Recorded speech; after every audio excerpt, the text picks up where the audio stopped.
Instagram, YouTube எல்லாத்தையும் open பண்ணால் trending இவர் தானுங்க. நாமளே இந்த வாட்டி வீட்டில் அழகாக க்ளேவில் வந்து நம்ம பிள்ளையார் பண்ணிக்கலாம். அதுக்கு ஃபுல்லாக உங்களுக்கு பேக்கேஜோடையே வந்து நிறைய ஆன்லைன் ஷாப்பிங்கில் வருது, நீங்கள் வாங்கிக்கலாம். நிறைய வித்தியாசமாக வருது.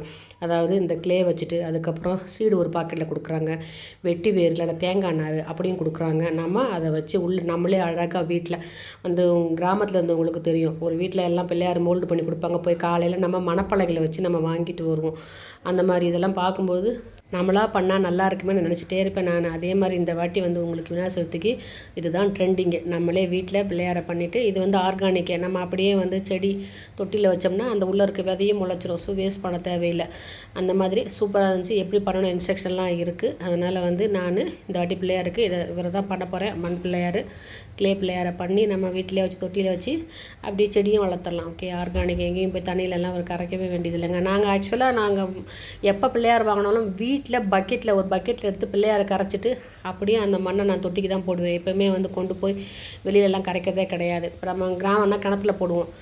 எனக்கு வந்து எப்போ அப்பார்ட்மெண்ட் லைஃபுக்கு வந்தோன்னோ நான் அப்படியே பக்கெட்டில் ஊற வச்சு முழுகி அப்படியே நான் அந்த பிள்ளையாரை கரைச்சிட்டு செடிக்கு ஊற்றிடுவேன். இதுதான் எப்போவுமே நான் பண்ணுறது. இந்த வாட்டி சூப்பராக க்ளே வந்திருக்கு. நான் உங்களுக்கு பண்ணும்போது வீடியோ போட்டு காட்டுறேன். ஓகேவாங்க.